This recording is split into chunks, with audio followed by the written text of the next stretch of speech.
Hello, everybody, and welcome to the Novacast 2019.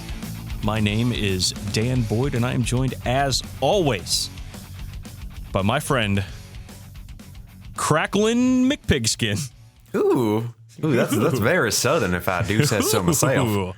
It's very thematic for Nova, which is, I guess, south of here, anyway. South of here, technically south of the Mason-Dixon line, but not all that south considering. But that's what we're talking about this episode. We're talking about the Nova Open 2019. And astute listeners might be thinking, wait a second, you guys are going to do a whole episode on Nova while half of you didn't even go?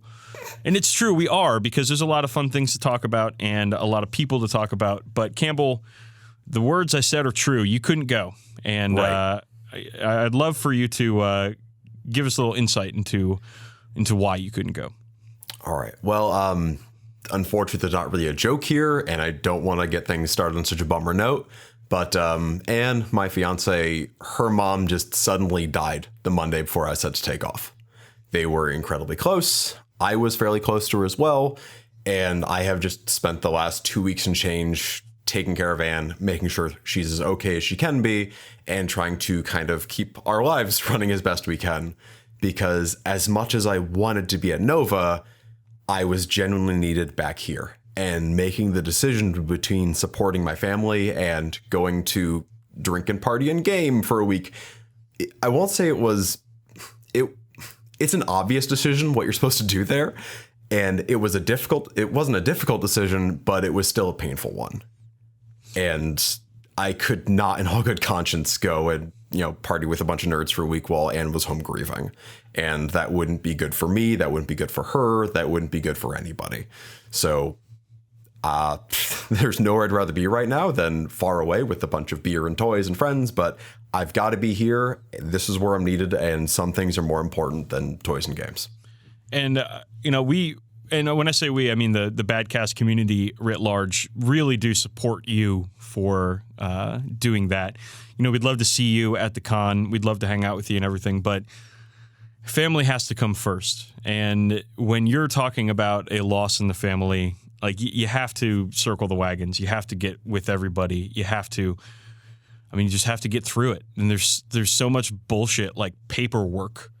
And there's so much of that. So much meetings and driving around and just like doing lame ass shit and talking to lawyers and county clerks and all this bullshit that you got to do. And it's just nice to have somebody there to do it. Yeah, no, it's a heavy load, and it's not one I would wish anyone to bear alone. And like, man, if there's people in your life, especially if maybe they live alone or you don't talk to them very often, who you care about, like they could be a memory tomorrow. So just let them know you give a shit. Yeah, I mean, we're both dealing with similar issues this year, and one big takeaway from this, even before we get into the podcast and talk about Nova Open and talk about our silly little hobby, is make sure the people that you love know that you love them. And you call your mom, call your dad, go ahead and visit them or something. Mm-hmm. Just get out there and sustain those relationships, and because it will make you feel a lot better in the long run. Yeah, it's the kind of thing you'll wish you did if you just didn't. Like, because when you can't do anymore, you'll wish you did it. Yeah. But I've been very fortunate that I've had like not just some people, like I've posted about this a little bit, I think on like the Facebook page and maybe on Twitter or something like that. So I haven't like let the whole world know, but like I've gotten a lot of love and support from like our listeners, our friends, and from you, which has been extremely helpful because you sent us a care basket and you're like, I'm sending you a care basket. And I was like, you don't have to do it. And you said, well, too bad, I'm gonna. And that basket was probably the first fresh fruit I've had in like 2 weeks because we haven't been able to go to the grocery store because shit is so out of sorts here. Yeah. Well, I remember my experiences of going through losing my mom and the whole thing of like just like not going to the grocery store, not getting dinner prepared, not having snacks around. Mm-hmm. Like people giving food. I was all about it, my dude. No joke. I was like, oh, wait, is that food? Can I take it? So I was like, hold up. I'm not going to send flowers. I'm going to send my pals some snacks. See, I appreciate that because we've had enough flowers. Yeah, it kind of gets old. You can't eat them. I don't know how your cats do around flowers either. Oh, well, I said you can't eat them. They do. Then they throw them up. Yep. Because they're not supposed to. Yep. That's what happens in my house, too. So, yeah, I appreciate stuff that my cats, Numi tries to because she has this thing where she licks plastic, and a number of treats are wrapped in plastic bags, which means I was like, ooh, I'm going to have some of these snacks. And I'm like, okay, Numi, you can have that one. I didn't know Numi licked plastic. Minnie licks plastic. She's a plastic cat. She's that special kind of cat who just really loves gnawing on a good old Ziploc bag till it feels like it's Braille. Yeah, well, my Minnie, she doesn't have teeth, so she can't actually rip or ingest the plastic, darling. But she sits and licks it forever. It's actually like fine. Okay, you've made the plastic soggy. That's cool. I don't think it's a bad thing. Well, like for the week, whenever after I get a white dwarf, it's like out on a counter or whatever, and Numi will just sit on it and lick it and just lick it and lick it because something in the cover is plasticine or something like that. Yeah. And the corners of it will all start curling up from, I guess, the moisture of my cat just relentlessly licking this magazine. So if you ever picked one of those magazines up, you're welcome and I'm sorry. To be fair, it's what I do with white dwarfs also. They are delicious.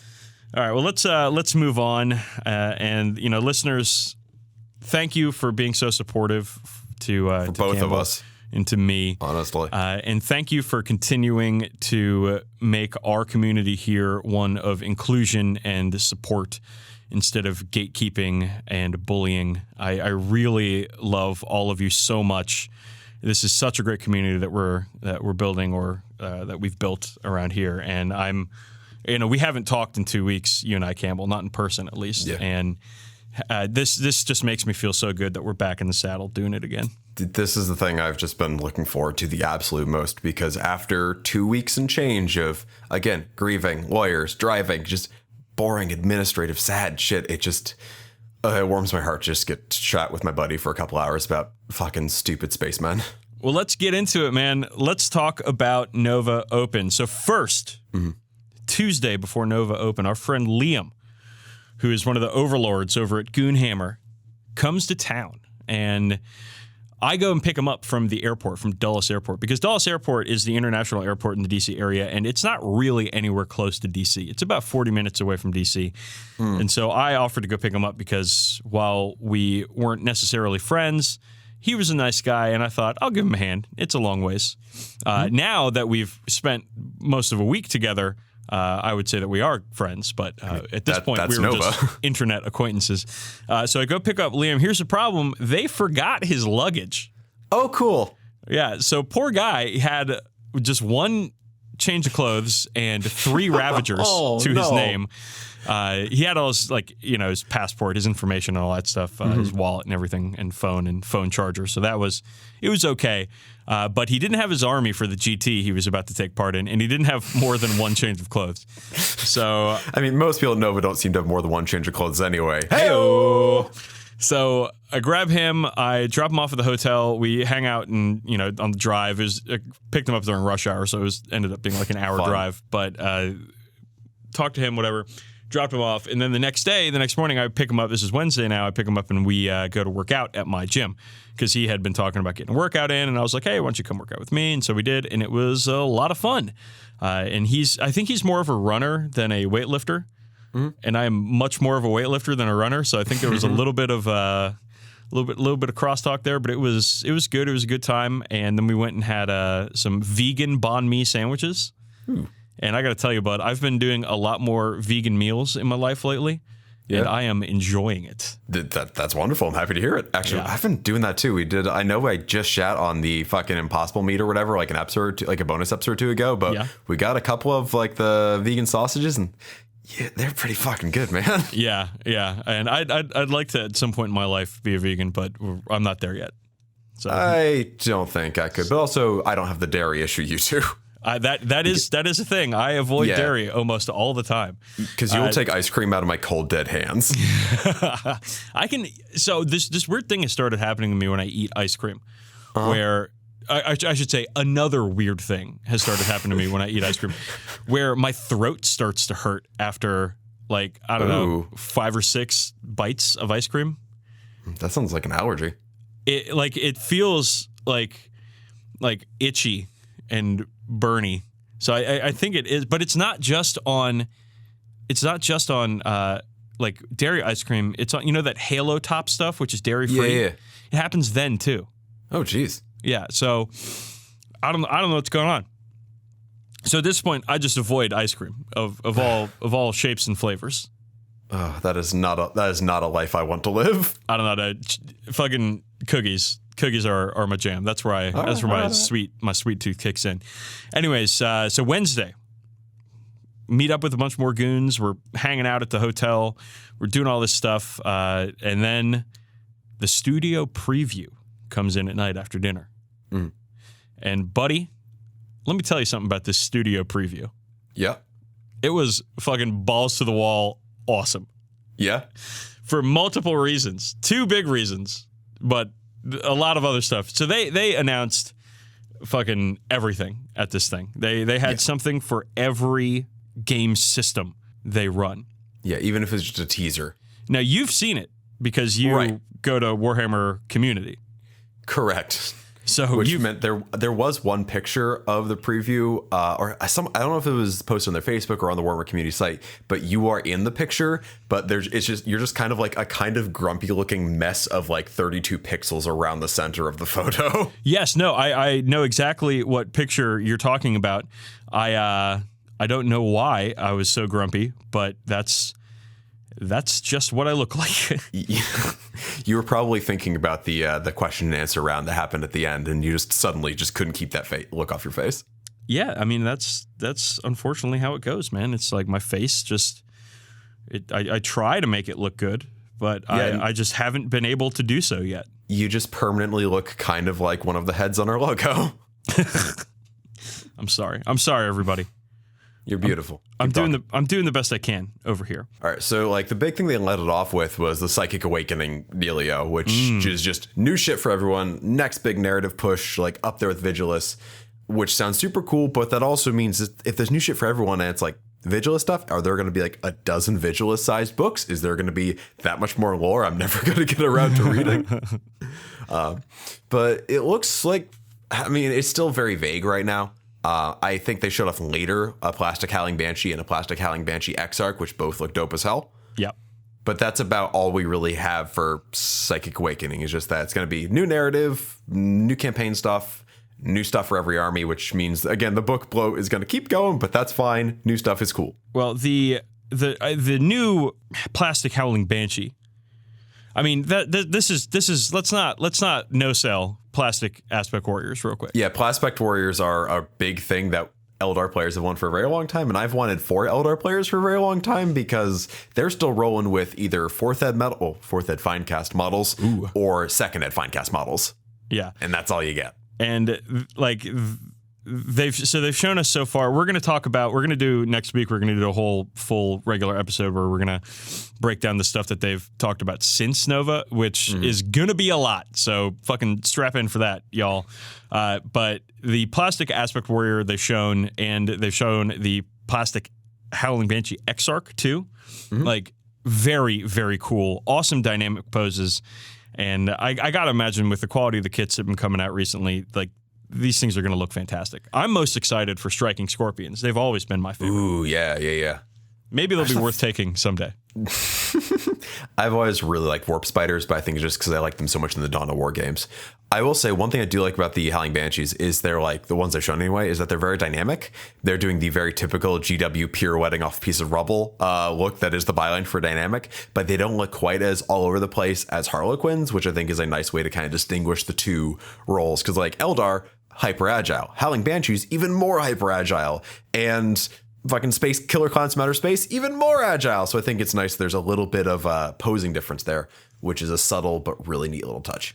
Well, speaking of dynamically posed on top of rubble, let's move on to the part where I kind of lost my mind for a minute. They played a funny little video, and it was clear what they were doing. They were talking about the upcoming release of Primaris Shrike, the new chapter master of the Raven Guard, which, as most people know, are my favorite chapter, and who is actually physically my son, IRL. So your son's all grown up now. Well, Is he? Well, he's going through his teenage years. Like he's obviously going through a phase right now. So this little video ended with, pictures of the new Shrike model, and I was sitting between our friend Craig and Liam, and I just remember burying my head in Liam's shoulder, and I couldn't stop laughing when they showed him specifically his face. So, oh yeah. So this model, it took me a second to get into it, because sometimes things are a little too over the top, even for me. Yeah. And this model is close to too over the top. It's very close. Is on the edge. One might say he's the lord of the edge. Nothing personnel, kid. So there are things I like and I dislike about this model. Let's start with the likes. I actually like the pose. I love how he's in Phobos armor and he's got freshly designed lightning claws. And a cool looking new pistol and a bunch of fun little raveny bits going around. I love his jump pack. I think it looks really, really cool. I don't love how he's standing on a jersey wall. Yeah, that's a little strange. I don't super love that myself. I would honestly think like to me, if I'm going to build this model, which I am going to, I kind of want to cut down that jersey wall and have him a little closer to the ground, but at the same time, I don't want to be modeling for advantage. Yeah. You know what I mean? Yeah, I think my problem with the jersey wall is because it is very flat, it does make him look very kind of two-dimensional as a result of it. I know it's a weird, subtle thing I can't really fully formulate, but it does kind of make a two-dimensional sort of look around him. Yeah, that's probably my least favorite part about the entire model is the fact that he's balanced on top of a piece of rubble like that. And it's such a big piece of rubble too. If they had scaled it down some. Yeah, it's like almost as big as he is. Yeah, I think I might bring that down when I do this guy. I don't want to. Again, I don't want to be accused of modeling for advantage in any case, but it's just so extra. You know what I mean? Yeah. I mean, you could also use some from like the Hero Bases kit or one of the basing kits or whatever to kind of get something similar height that isn't quite so flat and big. Yeah. Whether that's built up ground or whatever, so long as it's around the same height. I don't know, that possibilities are endless. It's plastic. They also have a molded Raven Guard shoulder pad for him, which I am ambivalent about, and we're going to talk more next episode because there's a whole thing about that.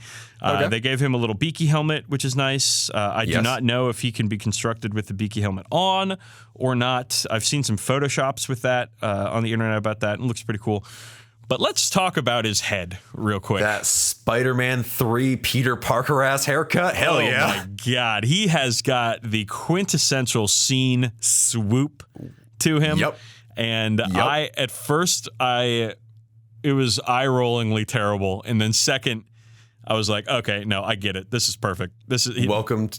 The Raven Guard are the scene, the Hot Topic fucking chapter, and I'm just okay with it now. I was like, at first I wanted to resist it and be like, no, not my sweet goth boys.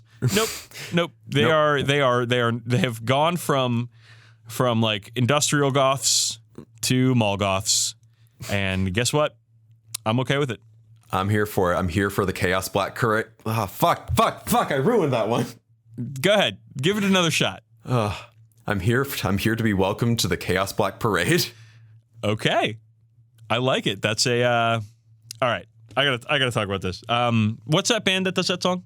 My Chemical Romance. Okay, so our friend Rob, the Chirurgeon, as he's known in some circles, has been making a lot of My Chemical Romance jokes about Raven Guard, and I feel like even less cool because I don't get any of them. Because I never listened to My Chemical Romance. I don't have any. Like I was so far past them when it came time to when they were around. Like I was like listening to bands like I don't know, like Cattle Decapitation and Avulsed and all that like terrible grindcore shit. Yeah. So when My Chemical Romance came around, I was just like, I don't need this. Whatever. Who cares? Now, if I could go back in time, I would correct this mistake because who listens to My Chemical Romance? Girls.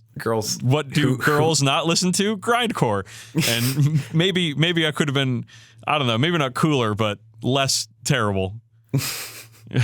Maybe. See, I have exposure to this because there was a very limited pool of guitar kids in my school. So my band was like corn guy, emo guy, like art rock guy, grunge guy. What do you get? A terrible band. It's true, you do. So Rob is attempting to make me feel as bad as possible with all the My Chemical Romance jokes, but what it's doing is making me not just feel bad, but feel old and bad because I don't even get the jokes. It's making you feel not okay. I think that's got to be another joke, and it is. Okay. Nothing but net. Good job, team. It's great when we make jokes, when one person makes jokes and the other one doesn't get them. I have heard that Black Parade song though, like once on the radio. I thought it was okay. It's all right. It's not a bad song. It's not a good song. It's just a song. I'm excited for Shrike. He looks stupid as fuck. Again, just the hat, the fucking face looks dumb. I'm gonna paint a red streak in his hair. I'm fucking leaning in. Yeah, you are. I'm leaning in to the emo. I'm leaning into it. I love it. Okay. I can't wait to get him. He comes out in like 2 weeks. It's gonna be fantastic. The way to go harder is to paint his little Primaris belt in like black and pink checkers. Ooh, or white. Or just straight up white, yeah. I might give him a white belt too. If there is a way to give him a red tie, that would be good. But he'll have red highlights. I don't know why they gave him the red shoulder trim in the third. Because he's not third company. He's not third company anymore. Though he's chapter master. It's for the sake of branding, the same way that Marnius Calgar has gold shoulder trim. He's not second company. He's chapter master. Boo. Yeah, well. I mean, I'm going to end up painting mine slightly different from this anyways for rules that are too boring to go into here. But I'm excited for this model, actually. I think I'm going to take some time on it, make it look real good, and have him be the chapter master. The Primaris chapter master I've always wanted. Some people complain about his little foot claws. I think they're cool. I kind of like them. I don't know what they do or why they're there, but I kind of like them. They're bird-like. They're good. There is a little poster, though, on the back side of his concrete barrier that he's standing on, and I think I'm going to try to make some sort of fun inside joke be part of that poster. Maybe a little goth humor, perhaps. I'd say I'd paint a Bauhaus logo on it, make it look like it's a tour poster. I was thinking about a Typo Negative logo. Also good. Just because also good. They're one of my favorite bands. So neat. All right, well let's move on. I was very excited about Shrike. I can't wait to get him. Can't wait to paint him. Can't wait to use him in games. But next, I think they talked about Necromunda. They did, and speaking of edgy, this next Necromunda thing is called Dark Uprising, which is such a stupid fucking name. But I think it could be Corpse Guilds or Scavies. So they mentioned specifically at the preview event that it has something to do with chaos. Oh. Yes. Oh, okay. Yes. Because the one little, there's one shot in that video where you just kind of see basically some spikes and sharp things, which doesn't really eliminate anything as far as Warhammer things go. And I know Corpse Guilds were a thing that we're supposed to. Yeah, that's true. Tau and Craft Worlds. Craft Worlds, yeah. I know Corpse Guilds are a thing that they talked about a long time ago, so I thought it might be something related to that. But okay, Chaos makes. Well, there's also Gene Stealer cults. Okay. In one of the fluff somewhere in the Necromunda fluff, there's talk about a hive that was abandoned because the Corpse Eater Guild, which is a corn-based chaos guild, got too strong there, and so they just abandoned them. And they're like, it's cool. They'll just kill each other. Don't worry about it. Well, and then they didn't. Whoops, guys. Whoops. So I think it's gonna have something to do with chaos. It might have something to do with Scavies too. I always called them Scavies when I was a kid. It's 2 V's though, right? It's 2 V's, yeah, and it's short for scavenger. Yeah, it's so it would be Scavy. It's Scawies. Scowie. Scowies. So yeah, that's coming out. That'll be another good little bit of Necromunda stuff to ingest. I'm very excited about Necromunda, but again, we're going to get into that in our next show. Yep. So then they're moving on to Middle Earth, and I feel like in the DC area, there's a strong concentration of Middle Earth players. or loader players, if you will. For whatever reason, there's just a bunch of them here. And during this part, two guys very performatively got up and threw empty wallets on the stage and screamed, "Shut up and take my money." Okay. When they showed, I think it was the house. Yeah, the Rohan house. The That's lovely. Rohan house, which, like, as far as terrain pieces go, it's just a quaint little house with horse heads all over it. It's real nice. It's up there with the Lake Town house from the Hobbit game. Like, it's just a nice terrain kit that kind of appeals to the model railroader that is lurking deep within my black heart. Yeah, so they're fleshing out the Rohirrim in this one, in this book they're doing. Cool. And cool, good for them. I'm happy that they're continuing to support this stuff for movies that came out like 15 years ago. Yeah, but they're good movies. They are. I like them. Hell, I even like the Hobbit movies, and they're objectively bad movies. I think there is a very good movie within those three movies. There is a very good movie. The first one's pretty good. The first one's pretty okay. The second one is I actually just reread The Hobbit because I hadn't read it since, or I had it read to me when I was a kid and I hadn't read it since. Yeah. And I just read through it and I was like, oh, there's like 15 pages and that's the second movie. Okay. Cool. The book's a fucking delight though. It's lovely. I highly advise people go back and kind of revisit some roots there. It's a very enjoyable book still, even as an adult. All right. They mentioned they're releasing stuff for Warcry. Yeah, Monsters and Mercenaries, which is just like, all right, let's get some of those like old Storm of Chaos or what Storm of Magic models and for fantasy and throw those in there and some extra character models. Okay, fine, whatever. It seems kind of like it's missing the point of Warcry being a bunch of like random hobo barbarians and not like fucking Goblin or Ragnarok spiders and Dark Oath War Queens and shit like that. But whatever. All right, cool. It's like Kill Team Commanders. Same sort of idea to me. Sure. Just whatever. Cool. But let's go with the cool fantasy stuff, which are the Bone Boys in the Ossiarch Bone Reapers.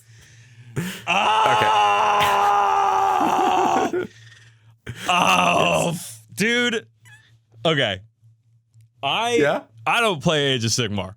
No, you do not. This has been documented. I ain't gonna play Age of Sigmar. I don't got the fucking time. Maybe when I retire, I'll play Age of Sigmar. But god fucking damn it. These goddamn Bone Boys look so fucking cool. Yeah, their heads are hilarious. I love there's one that looks like the drummer from Twerp, which is a good reference. There's a bunch that are just like laughing skull faces with samurai hats, which are hilarious to me. But hey, don't count out the guys with 4 faces on each head. Oh, I will never count out Mecha Shiva. They've got 4 fucking faces, and they're all angry, except a couple of them might not be angry. Well, they're just skulls. They're just angry. Well, that isn't it Manny Faces was the He-Man character or whatever? I don't fucking remember. Well, here's the thing. I can't remember if Manny Faces is a Venture Brothers joke or a He-Man joke. No, it's Manowar had the faces, didn't he? Okay. And He-Man? Fuck it. Who cares? I don't know. Who cares? Okay. Who cares? The He-Manization of Age of Sigmar is strong, and I still love it. So they have like thick Bone Boy infantry. They have thick Bone Boy cavalry. They have Bone Boy sorcerers. They have Bone Boy big boys. Yeah, which are like Primaris thick boys. Primaris thick Bone Boys. They brought back the Screaming Skull Catapult, except this time it's like 10 times cooler. Yep. And then they have this like enormous dais for your like big, mean Mortarch character. Yeah, with your big like Xerxes looking dude on top of it. Yeah, it's Xerxes. So cool. It's Bone Xerxes. Yeah, it's Bone Xerxes. Dude, every time they release new undead shit for this game, I feel like I say the same thing. Like I'm just so like pumped about ghosts, and now I'm pumped about thick skeletons, and I just they're Bone Reapers. Like fuck what come on. It's great. Come on. There's even been like there's been a little comparison chart that someone put up. I don't remember where, but it compares pretty much everything to like Tomb Kings, and there's equivalents for like 80% of the Tomb Kings range here. And I think it's a very cool, like, I won't say reimagination of the Tomb Kings or even an evolution of the Tomb Kings, but it definitely pays reference to the Tomb Kings in a very cool way. Again, like the Screaming Skull Catapult, which is way wackier than the old one, or like the big like choppy bone monster, which has like a dead dude hanging out its crotch with like little hands holding a severed leg and shit. Like, it's a ridiculous range. It's so Age of Sigmar, and I think that's wonderful. Yeah, I'm a huge fan of the large Catacross is his name, who's the big special character on the dais for these guys. But he's also got like a fun samurai guy. That's, I love his little like war party him. around him. Yeah, I think it's very cool. It's a whole thing, and it's really cool. All right, I don't fucking have time for Age of Sigmar. But you can appreciate it from afar. All right. Well, then they talked about some Warhammer Heroes stuff for new nominations. Which I'm down with that. They are doing the Warhammer Underworld's Grand Masters Finals at Nova next year. Sure. So, cool. I probably won't be playing that. For the Shades... Well, maybe you will. Let's talk about that in a few minutes. And then they talk about Warhammer Legends, which on the internet got a lot of people mad. It's the Warhammer retirement home. It's where old units will just go to be left alone for a while. Yeah, so it's basically them phasing out indexes. Yeah, because indexes suck, and indexes don't suck. Yeah, they were a stopgap. They were even sold as a stopgap. It was understood they were a stopgap, that they would not be around forever, and that's why they were cheaper. That's why they're paperback, and that's why almost everything in them has been updated to a codex so far. I'm totally cool with this. It means the rules will be... I think they said the rules will be living around online. I might be wrong about that, but I figure all the old Marines will end up there eventually. I think it's just having that dedicated sort of section, just Warhammer Legends, where it might not be as balanced, but it still has the points and all that stuff. It just won't be updated. I think that's fine. There's so much like unit bloat and model bloat over 30-something years of this game or so that, it's some things are going to be retired eventually. And that's okay. And the fact they still have rules you can still use is totally fine. Yeah, and the big takeaways are that tournaments are going to be either Legends events or not Legends events. And I imagine most of them won't be Legends events. Probably. And then they're taken out of the consideration for balance in the future. Yeah, which, again, you've got so many moving parts to balance against each other. And like you and I were talking earlier about how the fucking like Chaplain Dreadnought is the unit du jour every time some new rules interaction comes out because it's clearly not balanced to go along with any of these things because it's such a weird outlier that I'm cool with this sort of thing happening. Yeah, and like there's just so much like weird interactions from a lot of these index units that, I mean, Scott Horace was telling me how orcs are going to suffer a lot from Warhammer Legends taking place because there's a bunch of like legacy shit in the old index that they don't make models for anymore, specifically war bosses on bikes and like a bunch of their like big mech bullshit that they can do. Like, I mean, I guess if people are building lists, competitive lists around all this stuff, that could be a bummer, but I don't know, man. I think it's better when, we talk about rules bloat. Like this is going to cut out a significant amount of rules bloat. And I know that a lot of the people that are harping about rules bloat are more upset about the fact that there's codexes instead of indexes now. Or maybe I'm reading that wrong, but still, it seems to me like taking out stuff that a lot of people don't come into contact with every day when they're playing is a good thing out of all this. Also, like there's nothing stopping them from maybe reintroducing these units in the future as new plastic kits or whatever. Because largely the models going into this are ones that are like resin or metal models or things that just aren't made anymore, like the old orc buggy or whatever. Right. And it just means there's more space to, if they want to do a plastic mega armored war boss kit in the future, awesome, sweet, cool. It'll probably have new rules. It'll be better and cooler than ever. And if you have an old one, you can probably just use that, no problem. So I don't know. I think it's fine. I think it's not. That's the thing. When I saw it, I was kind of like, I kind of saw it as a nothing announcement. I'm like, that makes sense to me. Okay, cool, whatever. Well, there's when they announce anything, there's always a vocal minority, of course, who gets pissed off because people love to get mad about stuff. Yes, they do. They love to tell everybody how mad they are about stuff. So, okay, let's move on. They talked about the Angels of Death animated series, which which everybody around me was like, yes, we've heard about this. I had never heard about this. I didn't know they were doing a fucking animated series. Yeah, it's the one by the dude who did the Hell's Reach series. And I remember when that got announced, I was like, am I jealous that I didn't get invited to this. The Dawn of Awesome guy didn't get invited to make the animated series. No, yes, I'm jealous, but no, I'm excited for it anyway.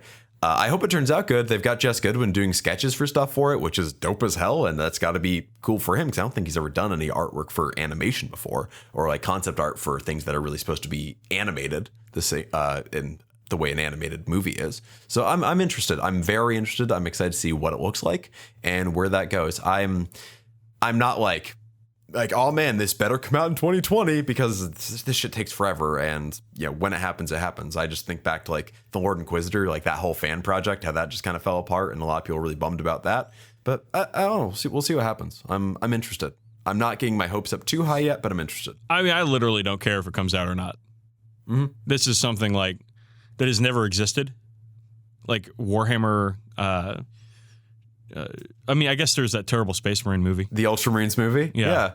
But like I hadn't seen that and I didn't care about it then. I don't care. I don't know. I feel like there's a segment of the fandom that doesn't play, that just wants to ingest lore. And that's who's going to get really excited about this. And I should say there's nothing wrong with that segment of the fandom. I'm not trying to be a dick about it. It's just that's not the part of the fandom that I'm in. So it looks cool. Jess Goodwin is amazing at designing things. Oh my God, I love Jess Goodwin. His voice. His voice is so good. It sounds like he just eats cigarettes every single morning, and he sounds fantastic. I just want to have like everything narrated by Jess Goodwin. Just everything. Oh, it's so good. Every time he's on Voxcast or Stormcast, even Stormcast, right? I don't give a shit because I don't play Age of Sigmar. I fucking listen to it because I just want to hear him talk. Yeah, because I wouldn't. Oh boy, he's a handsome guy too. Oh boy. Okay. Getting hot under the collar here. All right, and then last thing, they kind of tried to no sell this, like going into it. Andy and Pete, the GW presenters, going in it, they're like, we're here's the end of our thing, and maybe there's just one thing we haven't talked about yet, and everybody was like, wow, and then they show the Sisters of Battle trailer, and it's like fuck, dude, like this, they are. I mean, I was at the Adepticon thing when they announced that they were going to do Plastic Sisters. Yeah, and it was Adepticon, not last year. Was it the one I didn't get? Was the one I didn't get to go to? Yeah, so it was Adepticon 2018. Yeah, right? Yeah. The Dan had fun, Cam had none episode. Oh, we're doing another one of those. Yes, we are. So they've been keeping us updated throughout this whole process, but they started showing finished and painted models in this thing, and these models look fucking fantastic. To a T. To a fault. Every one of them is gorgeous. Buddy, I don't have time for another fucking 40k army. No, you don't. But these fucking Sisters of Battle look so cool. Oh God, the Seraphim. Like this is the stupid curved flight stands that they do now. Yeah, this is what they're made for. It actually looks good on these models. Yeah, it's because they're not massive. That's why. They're curved stands look well. Yeah, they're extremely well designed. Like this is the Penitent engine is fantastic. It's like somehow they made it more Baroque. Yeah, it's got like a bit more of that modern AdMech sort of look to some of the mechanics of it. And it looks like bigger and meaner, and like it won't be as much of a pain in the ass to assemble. And I'm here for it, man. That thing looks amazing. Everything looks amazing. The entire range looks fantastic. The Sisters, the Repentia, look even better now that they're like painted models, not just in 3D renders. And the Battle Sister, like Lion Squad, looks fantastic. And there's some artwork they showed. Like the artwork all looks like really moody and very grim. They took it to a pretty dark place with a lot of the artwork. Yeah, which is great because the Sisters of Battle as an organization is like a really fucked up organization. Yeah, and it's supposed to be that very gothic, baroque, dark sort of medieval look, and it is selling it super well. And you even see in the corners of some of them, there's like some flagellants or arcoflagellants, which I'm also super into because those guys are like peak 40. The whole faction's peak 40k, but those guys are like a peak within the peak of peak 40k. And then at the top of it, you've got the Canoness. Well, let's talk about that because those motherfuckers, they Oprah'd us. They I know opened that. I shit know. out of us. They were at the end of this thing. They were like, "All right, guys. Well, it's been a cool preview event. Oh, but also one more thing. Look under your chairs." And they had taped fucking canonesses, plastic canonesses, under every chair in the event. That's incredible. And so under everybody's chair, there's a fucking canoness. And I got one, and I secured one for you too, and I Yes, you did. mailed it with your swag bag and everything. And I haven't put her together yet, but just like I'm looking at the model, the picture they have on the model on their community website right now. It is so fucking cool. The layers, like the layered detail on it is incredible. So my only problem with it is that I want to work at a test scheme. I don't want it on like an army commander. Oh, I'm definitely going to paint her up when I have, probably in the doldrums of the winter when I want to do something cool. And I think I have I think I'm going to do not a red and off-white, but I think I want to do like a purple and off-white. And nice. Just see how that goes probably with black armor. And because, I just like purple, and purple and white is a good combo. And purple is an underrepresented color on the tabletop anyway. Yeah. I already have a bunch of red in my fucking Marines, so might as well pick a new highlight color for an army because I'm, I think I'm pretty good at doing black armor at this point. Might as well keep it going. You've had some practice. Yeah. So these models are just unbelievable. Oh, buddy, there's a battle box coming. Yes, there is. November is going to be an expensive month. Oh, God. I can't wait to see what's in it. Well, let's talk about what's in the swag bag. Everything. Because you sent fucking me one. Everything. Yeah, because you sent me mine, which was super nice of you. And I was like, oh, man, that's so nice of you. What do I owe you? And you're like, a beer. And I said, unacceptable. You're getting 2. Well, it's actually kind of dumb because I should have just given it to Spencer or Nick or friends of ours that live in Boston or Gundam John and have them bring it up for you instead of spending my money to do it, which was, I realized this. Everybody's like, hey, man, give me Campbell's or Spencer and Nick or John were like, hey, give me his swag bag. I'll bring it up for him, whatever. I had it at home. And because I got it on Wednesday and I went back home to drop it off because I came to the con to stay at the hotel starting on Thursday. Yeah, that's what we did last time too, I think. That's what I do every year because I don't need to wake up early or anything for Thursday morning. And I didn't drive. I took a Lyft.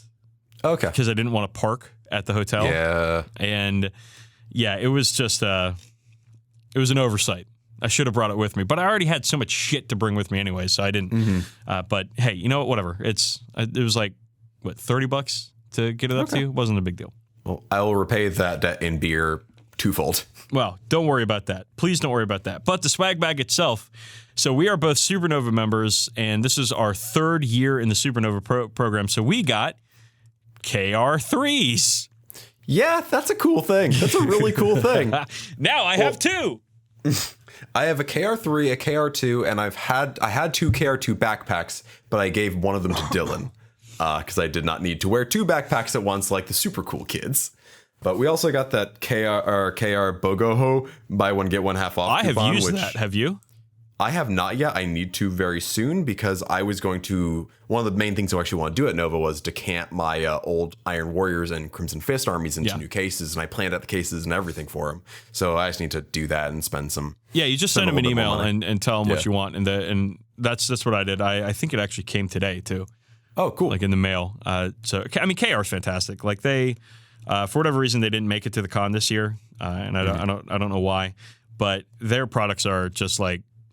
I mean, they're the go-to. Yeah, they're what we both use and have storage. Both been using for a long time. Yeah, I can't imagine. I can't imagine trying to move armies around without them. So other than that, big thank to KR. Yeah, big as usual.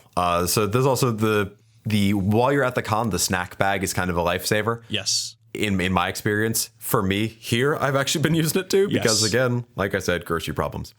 But there weren't as many random minis for games I don't play this year. That's fine. And not as many samples of like paints and basic material and so on as usual. I feel like I got a few more coupons for things like that and not as much of that stuff, which I don't super mind because I don't need a like blue resin model, like blue resin Tiger Man for a game I've never heard of, like we got last year. Yep. But there were some Infinity models, which that's I think it's really it for non-GW models. And there were just a couple, like an Infinity dude. Yeah. But the big thing from GW was, in addition to a bunch of Black Library books, like a few novellas, and I got a whole book about Ferrus Manus. Yeah, I did too. So Nice. I can read about a Primarch I don't really care about, but still, I actually do want to read the Necromunda novella I got. Yeah, now. yeah. But also got 2 now out of production Shadespire gangs. Which I is know. neat. This is fantastic. I got the. I think we got the same. Yeah, we You got and the Magor's Fiends and the Farce Riders. Yep. So Yeah, which are both Stormcasts great sets of and minis. Corn fellas. Yeah, not the barbarian ones, the more armored up dudes. Yeah. Not everyone got quite as good a haul because our friend Fakey got not 1 but 2 sets of the butt dwarves, which is nice. He has 1 for each cheek now. Yeah, he. Well, I think he traded with somebody to get rid of one of those butt dwarves. I'd hope so, because man, that's a lot of butt dwarf. It's a whole lot of butt dwarves. But yeah, so now I think I have 3 different Shadespire gangs in box. I have the Goblins, the Corn guys, and the Stormcast, and I think you have the same plus the Muscle Bunch and the Ghosts. Right. Yeah, exactly. You're a fucking Shadespire factory over there, aren't you? Yeah, for some, I mean, I've built 2 of the gangs, or I built 3 of the gangs. Anne is painting her ghosts. I painted my Muscle Bunch. The Goblins are still primed. I have an idea how I want to paint them, but I don't know when I'll get to it. I still haven't played since Peter and Kat came over and we had a few games together. So Maybe we should start playing this game. seriously, just play it with the cards and like the deck out of the box. Like skip over the whole fucking deck building aspect. It's still a very fun game. Okay. Oh, I kind of like deck building. Oh, okay then. Well, enjoy your wizard poker then. Yeah, but the swag bag, once again, from Nova, excellent. Yep, the dumbest, best shot glass I've ever gotten. Oh my god, it's so bad. It's a tiny stein, which is like unwashable and hard to use, but it's very cute. Yes. A big, great mug, which, man, so they used to have like, that mug is like a 20-ounce mug. Yeah. And the mugs used to be like 12 to 16-ounce mugs, maybe more like a 14-ounce mug. Yeah. And man, that's got to pay for itself if you're filling up beer while you're there real quick. Well, I know mine did last year. It would if you didn't lose it after the first night. Oh, didn't you do that last year too? Yes, Campbell, I did. I am terrible with my mugs. I can't take you anywhere. No. So finally, the last bit in here, like there's a few other sundry things like a base here, a coupon there. There's a little 3D printed paint pot holder, which might be the most useful thing in there. I have been using that all week while working on just anything with washes mostly. Yeah. Because last month I spilled half a pot of contrast paint the first time I used it. And I was like, motherfucker, I wish I had something to hold this damn thing. So that's a nice thing in there. I don't think there was a brand attached to it. So real good advertising there, whoever made that. But it's a wonderful thing you did for all of us. I spilled a half a bottle of Micro Set the other month, and I nearly cried. Well, that's at least cheap. And from what I gather, it's basically just vinegar. Yeah, it's vinegar. It's white vinegar. Mm-hmm. At least it smells like it. Yeah, so swag bag, killer as always. Excited for next year, because I think next year is when we get actual KR cases, like box cases, because it's our 4th year in it or whatever. I think we get vouchers for stuff. Yeah, I think which is what I really want. I want more pieces of cardboard. Well, no, because like if I'm trying to store more army stuff, like it makes sense. Yeah. That's what I want. Because I have the bags. Yeah. I'm cool on bags. Yeah, I don't want any more bags. I just want cases now. I have extra bags. I can feasibly. All right, so the KR2 and KR3 bags, not the backpack, but the bags, do resemble the like Domino's keeps it warm pizza bags that the delivery guys have. Yes. And with one of those in each hand and a backpack on my back, with just what I own, I could easily carry 7 cases of shit. Yeah. I could do. Oh boy, I could do 12. Are you carrying more on your shoulders? I could do double backpack. So one in the front, one in the back. Yep. Then I have. Kid look. Then I can strap one of the 3s. I could strap both 3s, actually. So I have one KR backpack in the front, one in the back, and then a 3 on each side. And that still gives me hands to hold the 2. Jesus. Yay! Jesus. Very cool. I know. I have too many things. Okay, let's move on and let's start talking about some of these games. Yeah, so first day was the Badcast beatdown, and I've got to ask, did you use the new Space Marine Codex? Hell yeah, I did. So the one we reviewed last episode? Yes. The brand new Space Marine Codex that we reviewed. Actually, listeners, we do have to mention that real quick. It seems there was an error. We were supposed to get some pre-production copies of the Space Marine Codex because we're bigwigs now. Yeah. We got real big fucking wigs over here. Because of all our likes, comments, and subscribers. But as it turns out, we weren't sent the right codex. We were accidentally sent the 4th edition Space Marine Codex. Yeah, I had to double check that because I remember I talked to our contact who's Sergey at jamesworkshop.co, and he said we could get review copies if we just mailed in our social security numbers, which that seemed legit to me. So I just did that right away. And I think there must have been a mistake here. Yeah, some sort of weird mistake. Also, the cops keep coming to my house. That's unusual. I don't know. I've got to follow up with Sergey, but I think he might have left town.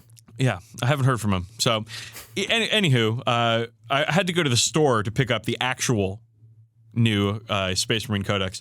And Campbell, my friend, my sweet boy, they done did us good this time. They done did us real fucking good. So I have used for including the quote unquote apocalypse game for my 9 games of 40k I played over the weekend. I used the new Marine Codex for all of them, and wow, boy, this is a strong fucking codex. And I don't even have my supplement yet. Yeah, we've gotten the teaser on my supplement from Warhammer Community this week, and we're going to talk about that next week on our regular show. But this codex, just as it is ridiculously good.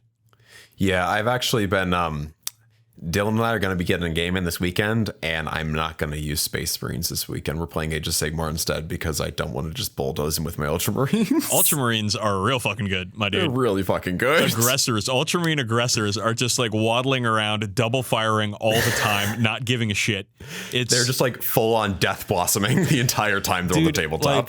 Like you wouldn't think that the doctrines are all that powerful. Because all they do is the Devastator Doctrine, heavy weapons and grenades are an additional AP -1. Mm-hmm. Okay, cool. Which, big whoop. That's turn 1. It has to be turn 1, Devastator Doctrine. Then on turn 2, you can advance to Tactical Doctrine. And Tactical Doctrine is rapid fire weapons and assault weapons are an additional AP -1. And Ultramarines count as stationary during the Tactical Doctrine, which means the Tactical Doctrine is for turns 2 through 7. It's true. And then on turn 3, you can advance to the Assault Doctrine, where pistols and close combat attacks are AP -1. Finally, my Reavers are going to be useful. And then the White Scars, they have their own supplement. And in the Assault Doctrine, all their melee attacks do an additional point of damage when they are an Assault Doctrine, which is actually pretty fucking mean. That's pretty fucking, what do you call it? Thunderhammer's doing 4 damage per? Kind of mean. So, yeah, Jesus. So there's a stratagem also that allows you to go back 1 if you want to for 1 CP. So you could go back to the Devastator Doctrine or back to the Assault Doctrine, or I'm sorry, back to the Tactical Doctrine. But you have to do them in the order they're done. Generally, Devastator's fine in the first turn because you got your long range heavy weapons and stuff are doing extra damage. But like for me personally, it was like get into the Tactical Doctrine, stay in the Tactical Doctrine. And for Ultramarine players, it's definitely get into the Tactical Doctrine and stay there. Yeah. I played 2 games before I was supposed to leave for Nova, which we'll talk about next episode. And in short, I never left the Tactical Doctrine once I got there because why would I? Yeah, and for Raven Guard coming up, it's going to be the same thing for me. It's just get there and stay there. There are, of course, White Scars, there's reasons for you to get into the Assault Doctrines for them.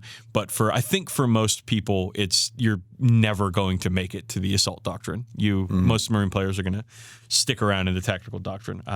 Though I think Iron Hands you want to be in the Devastator Doctrine. Yeah.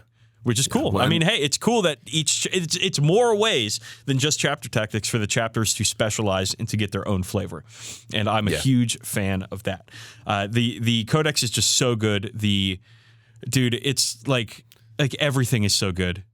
Just wait until you have like 65 stratagems to balance. That's fun. I'm very excited for that. And a new psychic power discipline. Also extremely excited for that. So let's start talking about the games. We're going to start with the Badcast Beatdown 2019 sports versus anime. And I got to tell you, listeners, you all fucking came out. I didn't do a count because I should have done a count, but I didn't. But there are about 30 people coming out for a game for the Badcast Beatdown. We just used the narrative tables, which were open for this part on Thursday. And I printed out and I posted on Twitter the Badcast Beatdown rules. Which, yes, you did. I taped 3 open war cards to a fucking 8x10 piece of paper, and then I wrote the rules down in a Sharpie, and then I made 25 copies of them. Color copies, though, because Shaboy, big spender. Shaboy works at a place that doesn't track copier use. So cool.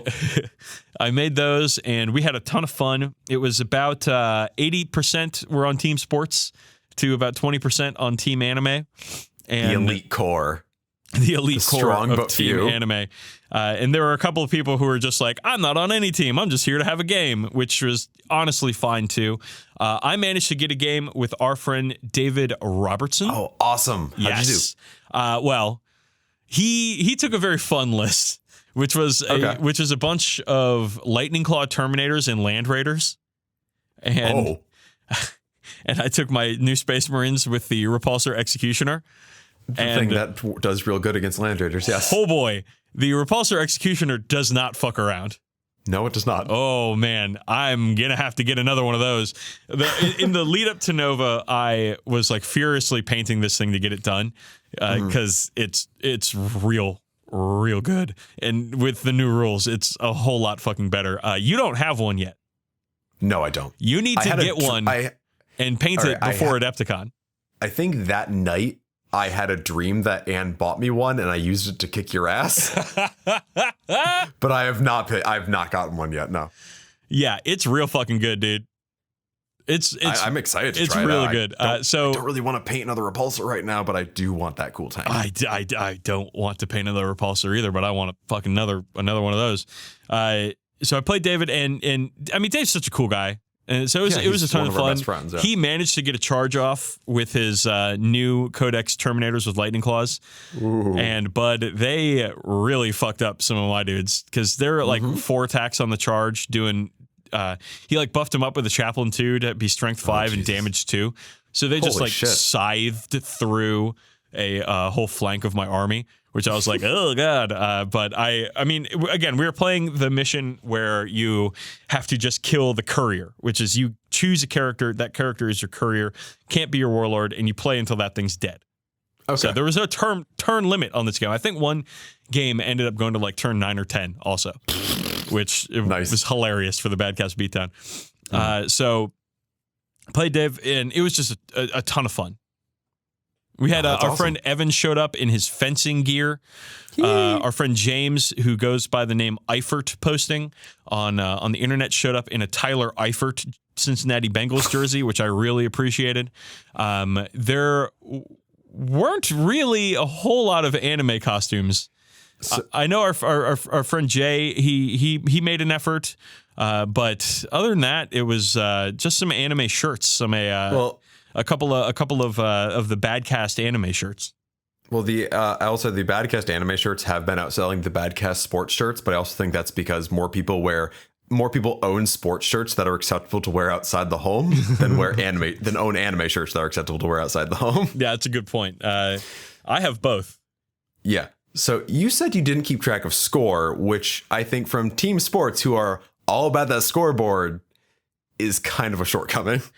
Perhaps you and our friend JD have been saying that because I didn't keep track of score, that means that Team Anime must have won, which I think is one. I think the true scoreboard is how many people showed up, dressed up, and repping each side. And again, it was about 80-20 sports to anime. So, face. Well, in your I'm face. Sorry, but more about quality than quantity. So I don't know who won. I really wasn't checking up on people's games. I was just asking if everybody was having fun. during the Which event. is the thing that's most important. I was going to say I want to claim it as a victory for Team Anime because I wasn't there to tank their score. Well, if we were going to play, it was going to be, if you're there, we're going to play me versus you.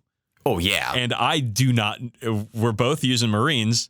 You've currently got the really good Marines. I just have the mostly good Marines. But you have the good tank. I did have the good tank, and that good tank is real fucking good. Let me just mention real quick, the Redemptor Dreadnought is amazing in the new With codex. the stratagem that has the damage coming into it is extra good. And I love the Vengeance of the Machine Spirit stratagem. I think that only works in Repulsors and Land Raiders and Storm Ravens, but man, that's a fun one. It's double good because it's either it's a shooting phase and with top profile, or it automatically explodes. Or fight like it's the fight phase, which you want to do with your Storm Raven. I don't know why that's an option at all. But I love that it's an option. I will PayPal anybody $69 if they can prove to me with video evidence that they are using Vengeance of the Machine Spirit to fight in a game of 40k. Melee combat. This is not true. I will not. I'll pay you 69 cents. How about that? Perfect. Okay, so the Badcast Beatdown was a ton of fun. I'm qualifying it as a huge success. All right. It sounds like it was. I saw some pictures of a lot of people. Looked like they were all having fun. And I think it's extremely dope that people came out to play. So I've been thinking about our next Badcast Beatdown for 2020. I know we talked about comics versus manga, but I want to step back from that. I got a better idea. Okay. Badcast Beatdown 2020, metal versus ska. Fuck! I was gonna say ska versus metal.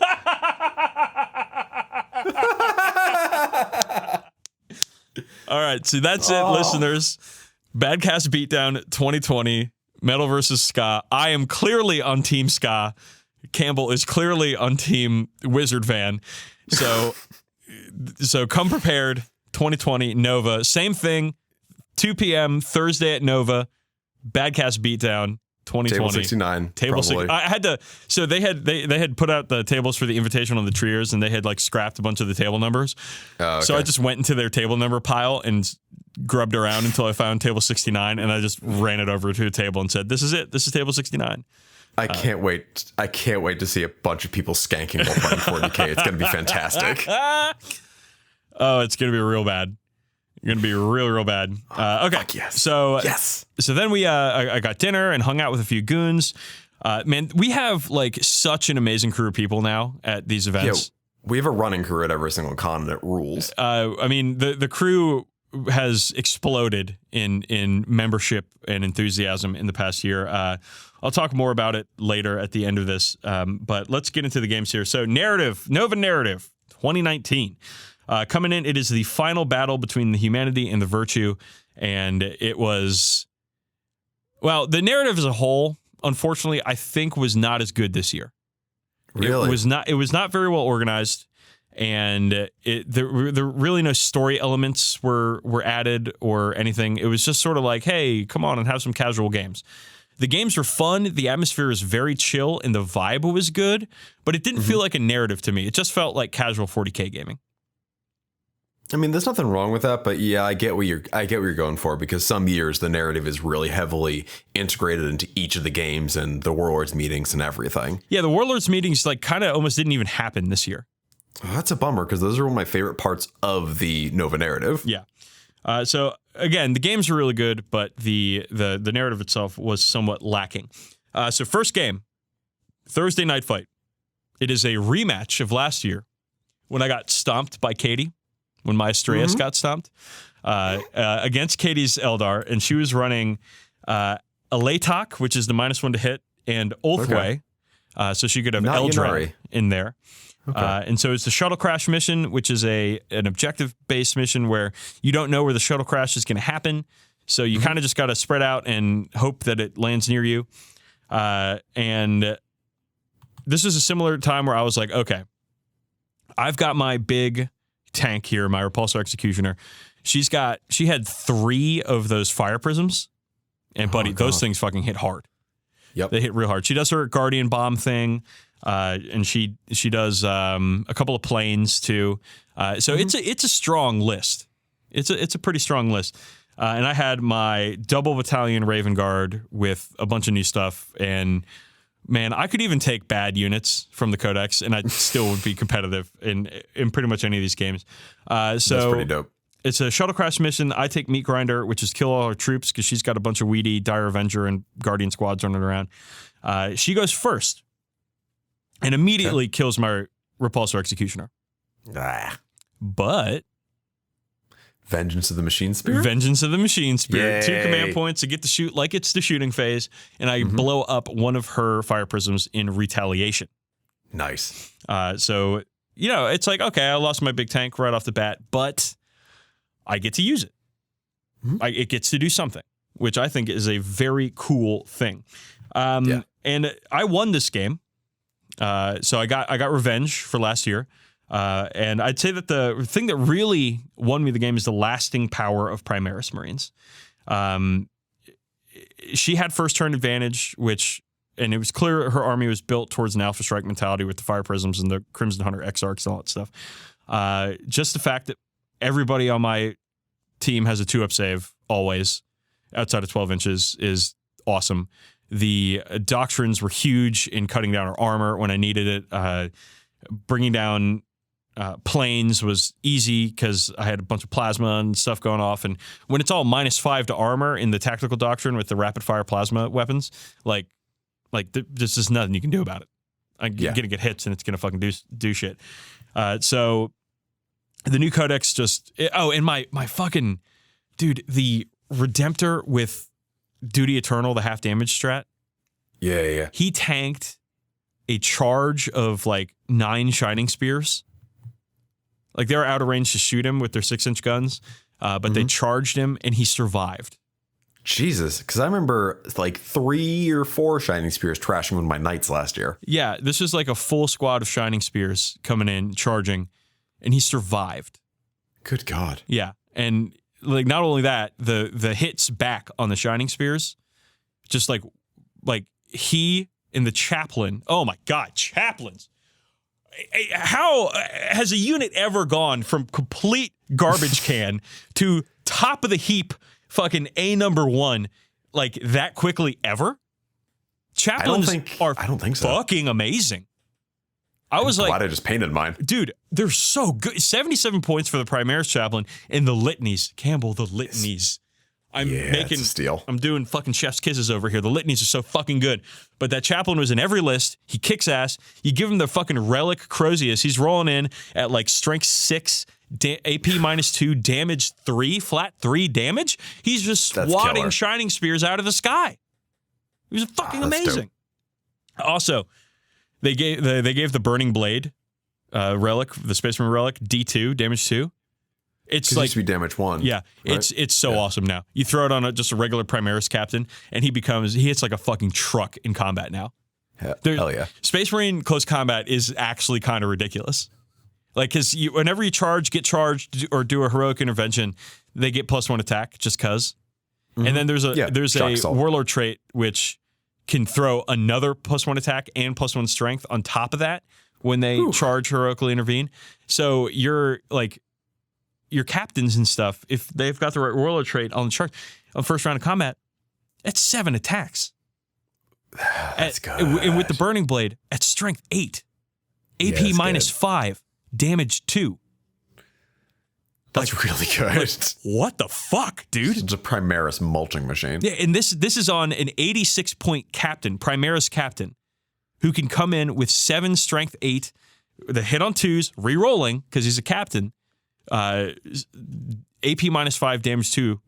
He just renderizes things. It's amazing. So the Shining Spears come out, they get their charge off, they don't kill the Redemptor. The Redemptor swats a few of them out, my characters and a bunch of intercessors and stuff, and then she surrounds the Redemptor trying to pin it in. I'm like, all right, you want combat with these fuckers? I'll give you combat with these fuckers. They come in, everybody just swats the Shining Spears out of the air, and suddenly the game's looking a lot more even. I even managed to kill a Crimson Hunter on turn 1 too. It's It's wild at this. Oh, and the Crimson Hunters came in and tried to shoot the Redemptor 2. And so I used 2 Duty Eternals, one in the shooting phase, one in the combat phase, and it just didn't die. It's amazing. The Redemptors, they're just so fucking good right now. So the lasting power of the Primaris Marines gets me past her Weedier Eldar, and I end up winning that game. But it was a tight one. It was close. And Katie is a wonderful and lovely opponent. So, tons of fun in the first round at Nova. Awesome. So we'll come out to the next morning, Friday morning here. That night, there's our game doesn't go too late. I think we ended up playing until probably around 1 o'clock in the morning, which is wild to say that that's not too late. And so that's not for Nova. That's not too late. After that, I fucking hit the sack. It was all right. So game 2, another rematch. This time it's against Ames. We played last year and I won. Oh, yeah. And this year we played again, and I won again. It was a 1,000-point game. Ames did go first. He was using kind of a joke list. Did he bring orcs again? With orcs, yeah. His evil sons, and he had like 9 mega knobs in the 1,000-point list.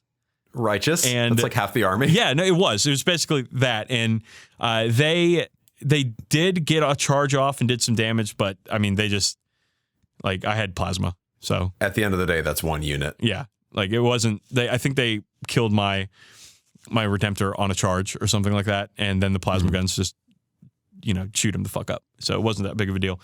And this is the game that I learned that the Burning Blade captain is actually really fucking mean. Because he was chopping through Meganons, I'd imagine. Just chopping them up. Yeah, just chopping them up. I also had the. I did double relic. I spent a command point to get a second relic, and I had it on the chaplain in this one. No, I didn't have the chaplain. Sorry, no. I was doing a lot of smites with the librarian in this art. It's still. Okay. I was using my standard 1,000-point list, which is like 2 squads of Hellblasters, 3 squads of Intercessors, a Dreadnought, and a couple of characters against his kind of joke list. So, and I think he was just doing it to have fun, with that list. Which is the whole point. It was a fun game. It was a good one, but I don't think he expected to win, and neither did I expect him to win. Ooh. But it was still a fun game because Ames is a good opponent. All right, so game 3 coming in. This is the afternoon game on Friday against a fellow doubles? No, singles. This is 2,000-point singles, yeah. Against this fellow named David Morgan, who's from the DC area, and I got his number because we had a extremely fun, one of the most fun games of 40k I've played ever. Awesome.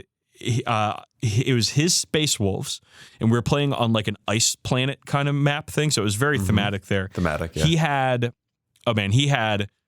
just about everything. He had one of those big flyers the Space Wolves have. I don't know what they're called. Storm Wolves, something like that. Sure. Yeah, whatever. It's one of those big the longboat flyers. Yeah. He had a bunch of Intercessors. He had a bunch of dudes riding around on wolves, and I brought my 2,000-point list with the Repulsor Executioner because never leave home without it. And man, we had a hell of a game. He seized actually, which was like immediately I was like, fuck. But he seizes and he blows up a bunch of stuff on turn 1, I think including the Repulsor. And of course it snaps back at him and takes out. I think it knocked his Predator down to 1 wound. He had a quad las cannon Predator, which I think took out the Repulsor. Which was good because that effectively took the Predator out of the fight for the rest of the battle, which I was like, cool. It was the battlefield mission, which is a ton of fun because it's like choose your own adventure. There's objectives, there's killing, and you get to make a spread of what you think will do well in the mission. It's my favorite mission that they do at Nova, at least the Nova narrative. And I won this game 13-11. Ooh, that's good. That's nice and tight. It was insane. I think what won me this game was my Phobos Librarian, because I locked down his Warlord, his Ice Boy on Wolf, whatever they're called over there. Okay. I locked him down for 3 turns with Tenebrous Curse. Jesus. So he was half moving, half advancing, half charging. So there was one period where he was just sitting in the middle of the table for 2 turns, unable to do anything. And like if he had gotten into my lines and was like start fucking up my stuff, it would have been game, done so. But because I had that power and because I was playing, I think, pretty fucking smartly against against that melee ball of destruction, I was able to eke out the win, the 13-11 win against a really fun opponent in a really fun game. That's awesome. That's a power I've got to give a shot. I tried using it when it was still in, I think, the Vanguard booklet. Yeah. And it never went off a single time. No, it's a must have. The Phobos Librarian is really good. All right, cool. And he's cheaper now too. I was taking Tenebrous Curse and Mind Raid in every game with him. Mind Raid seems kind of gimmicky. Well, it's you pick a unit within 18 inches, doesn't have to be closest, you cause a mortal wound, and then you roll 3d6. If it beats the leadership, you gain a command point.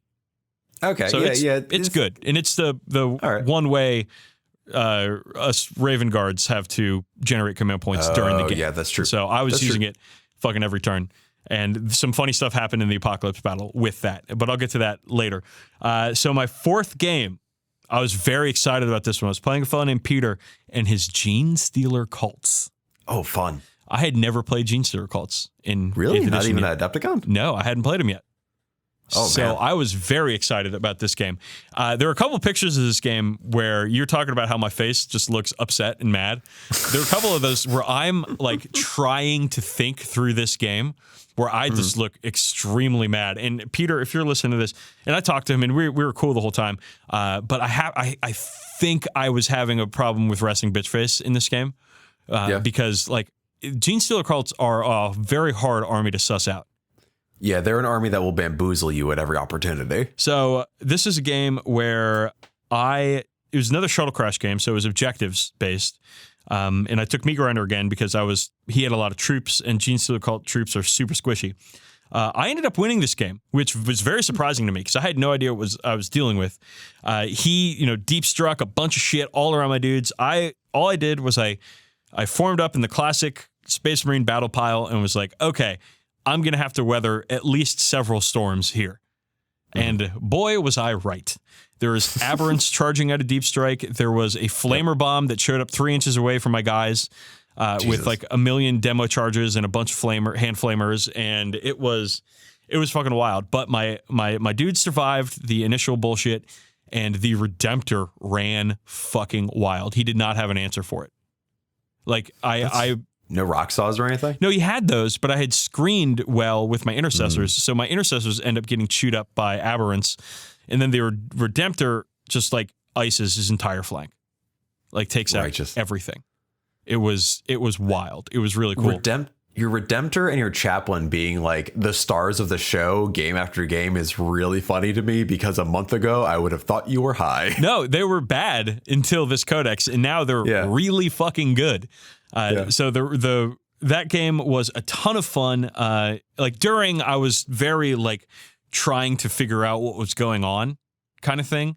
So I like people kept coming by the table and being like, "Oh, like how's this going? Are you okay?" And I'm like, because I have my thinking face on, and I think when people see my thinking face, they think I'm mad.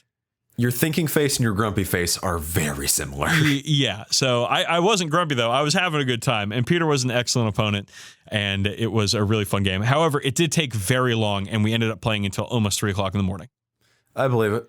That's a more typical ending time for a Nova Night Fight game. And then our friend Sam showed up at the table with a bottle of Phosphex. Oh, gross. So, well, I'll talk more about Phosphex later because it makes another appearance. All right. So... Saturday morning, 1,000-point game against Dave S's Eldar. Now, Dave is a guy that has been in the narrative for years, is a really fun dude to chill with, and he has a beautifully painted army of Eldar. And my dude, I got extremely tabled in this game. It was my second time I've ever dealt with Warp Hunters. Oh, which are god, yeah, yep, they're real good. And I lost this game 20-2. Which is this one of those cases where someone brought like a GT list to the narrative? Well, he brought, or is it just a matchup? He brought like Shining Spears, Warp Hunters, Autarchs. What do you call it? Not the Farseers, but the little guys, Warlocks. And I had like a battalion at 1,000 points. Okay, so it was just like. He was like, "Oh, I'm going to fuck you up." And I was like, "I've got an all-comers list." And his list was very good, and like it was just good stuff. Like, he didn't have a lot of command points, but he didn't fucking need them. So that's what your powers are for. Yeah, so he ended up going first, and then like first turn just hides his tanks so I can't see him. And then at that point, I was like, oh, I have lost this game. Fun. And then his Shining Spears got in and just like nuked all my stuff. My Burning Blade captain ended up killing like a Warp Hunter, an entire unit of Shining Spears on his own, and like a bunch of stuff. And he was really cool. But the rest of my army just evaporated to Warp Hunters and Shining Spear bullshit. So it was at least it was a quick game. So that was the Saturday morning game. The Saturday afternoon game was doubles, 1,000-point doubles. And I was paired with our friend, Kevin, Primaris Kevin, who I feel like he gets taller every time I fucking see him. He's like 8 feet tall. It's wild. He's a growing boy, Dan. And we played against a team up of Ames and Chris Stover. Oh. Yes. Okay. So this was one of the more cerebral games I've ever played. So it's Kevin's got his Primaris Death Watch, the Regal Skulls, which are the bone and purple Marines, which our listeners have probably seen before. They're absolutely beautiful. And then I have my Raven Guard, of course. Ames had his Orcs, and his Orcs were a like Relic Shock Attack Gun plus the jump plus a lot of boys and grots. A basic orc list. Pretty standard orc list. And then Chris had his Plasma Cold Star Commander. I guess not Cold Star, but Plasma Commander. Riptide, a bunch of Marker Lights, 6 squads of Fire Warriors and stuff. And this is, again, another Shuttle Crash mission. Oh my God. I played a lot of them. But it's cool because Shuttle Crash is actually, I think, one of the better missions in the narrative packet. And again, the secondaries we chose were Meat Grinder to kill troops because they both had a lot of troops. Yeah. This game, again, we got seized on. So first turn, they kill my Repulsor Executioner. Sensing theme. But this game, there's nothing really good for me to shoot the Repulsor Executioner at. Was the Riptide not on the table yet? Riptide was on the table, but it's surrounded by drones. Oh, yeah. It's going to do this dumb thing. Yep. And so what they did is we had set up sort of in the middle because it's Shuttle Crash again. So we were like playing to the middle so we can go get the objectives. They set up in a corner. Okay.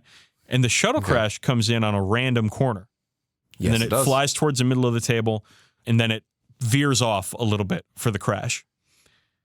It came in on the opposite side of the table from them. It was on their side, but on the other side of their castle. So basically an area where nobody was at all. Yes. And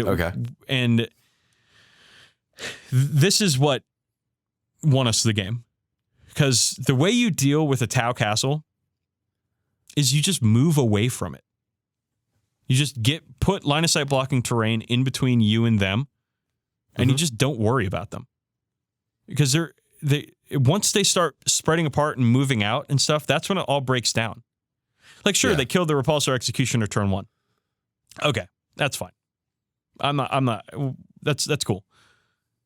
Because I still have a bunch of troops and characters that are going to run and go get objectives, and I'm going to hide behind stuff, and you can't see me. And if you start moving and breaking your castle apart, well, we've got like deep striking plasma marines from the Death Watch that are going to come in and just annihilate your bullshit.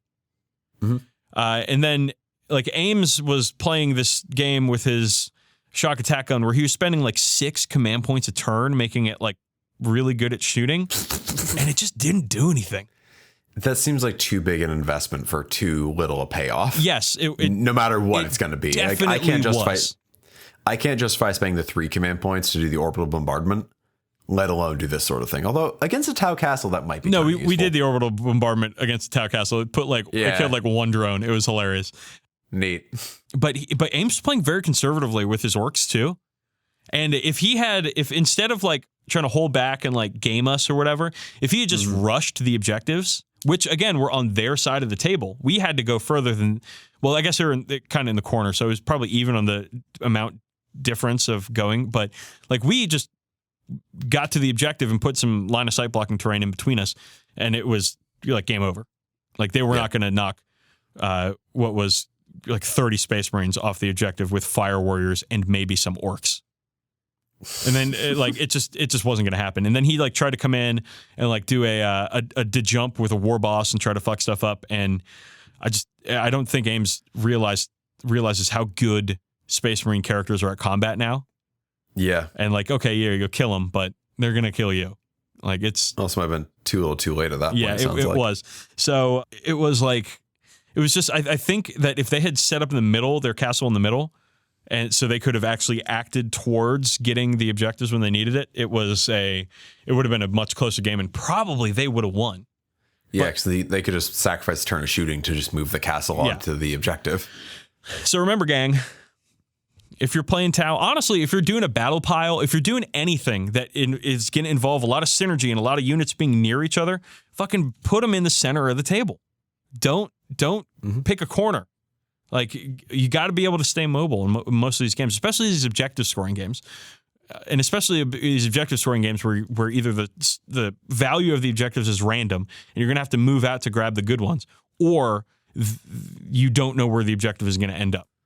Yeah, so most missions are objective based. You should build for it. Learning. But yeah, it was a good game though. You know, it was very like thinking man's game, because Chris is a very good player, Ames is a good player, and Kevin is a good player. And I'm sitting back there being like, I'm just going to run my guys at the objective and I'm going to win.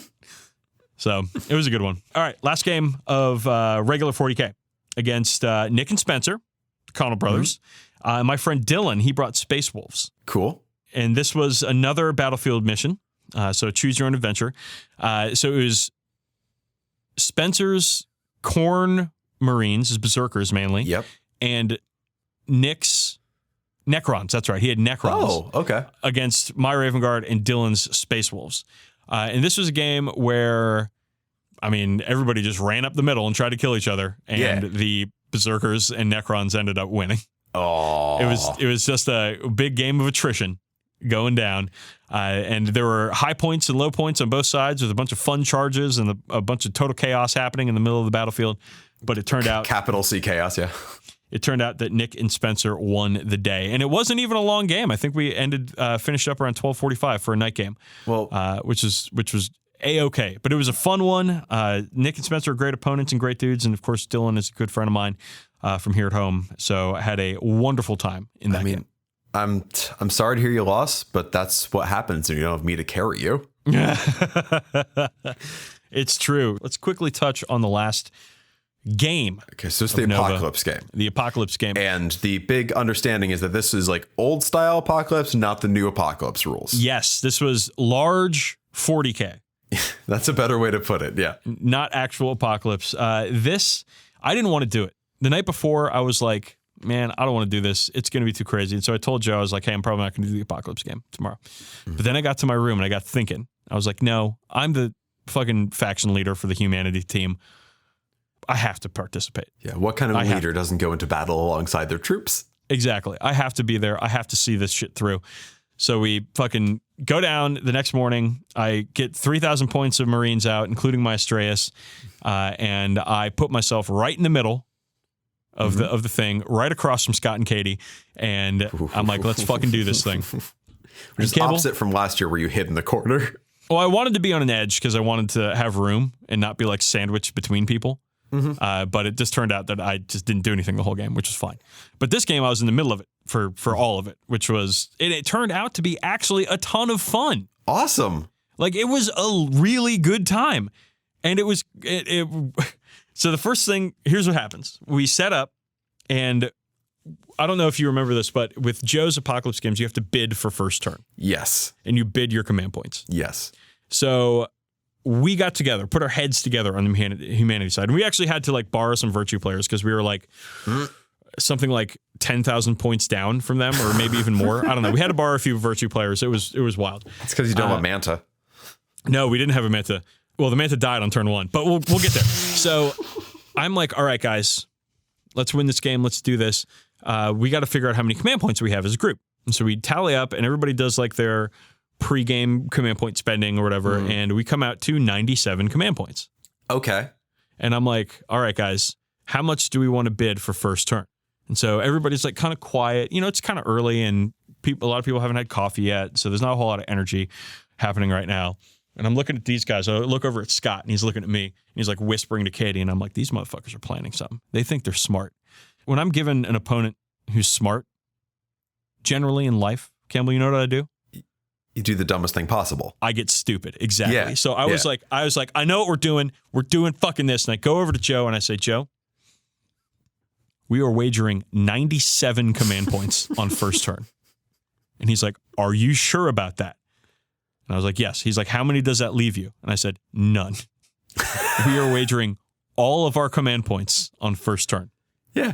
And so Scott comes over and he's like, all right. And he wagers. And then Joe says, okay, Virtue wagered 53 command points on turn 1.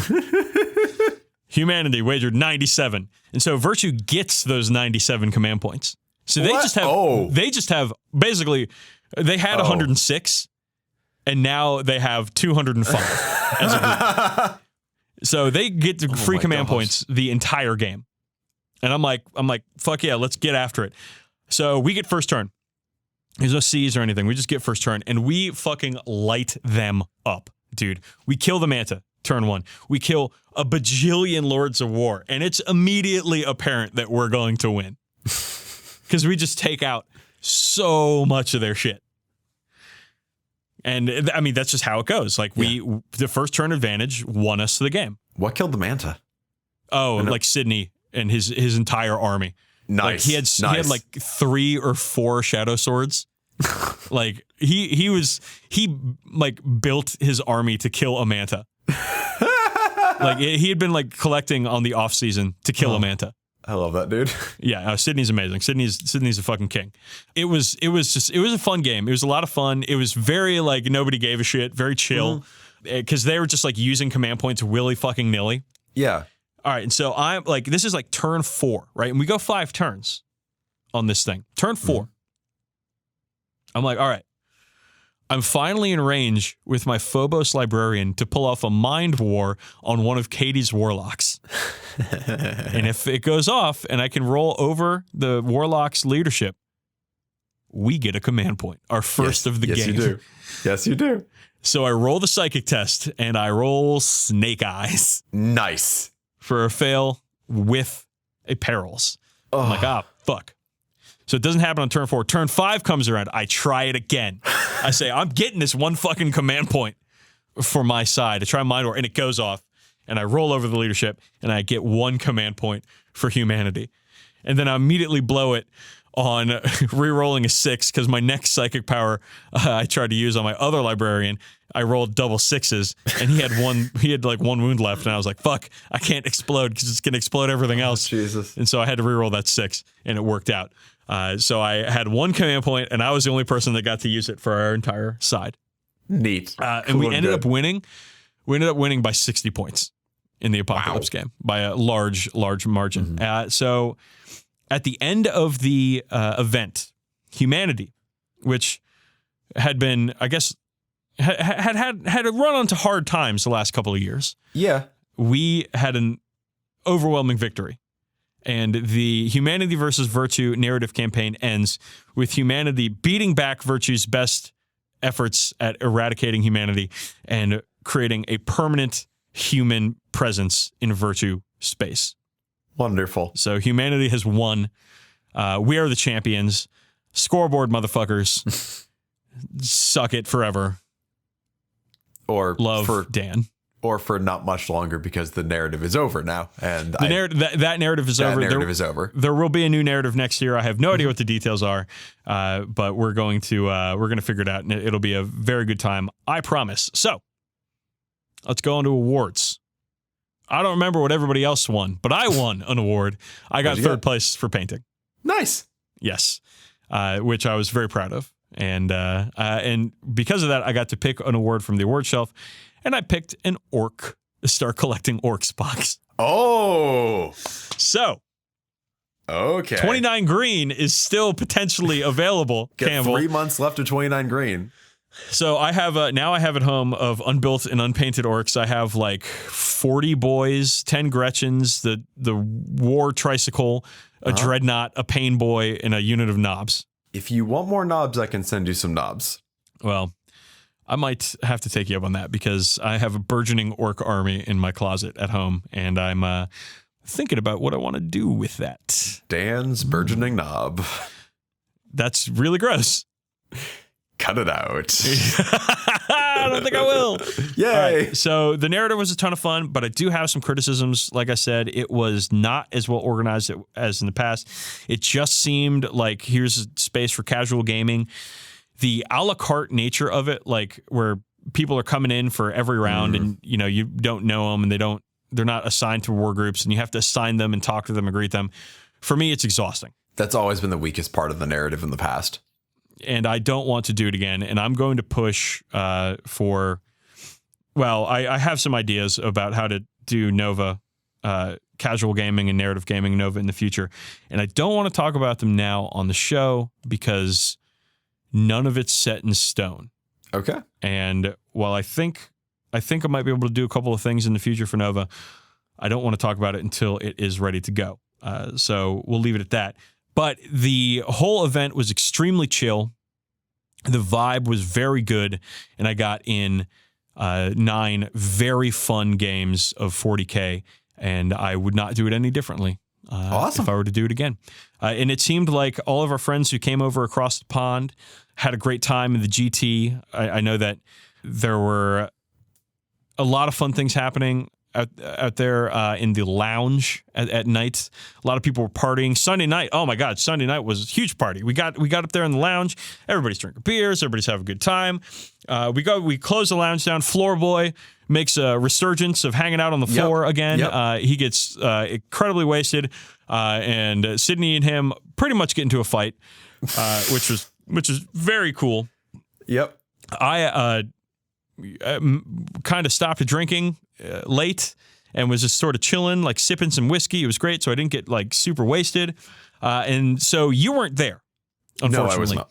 So I upgraded my room to a king-size bed in a corner room.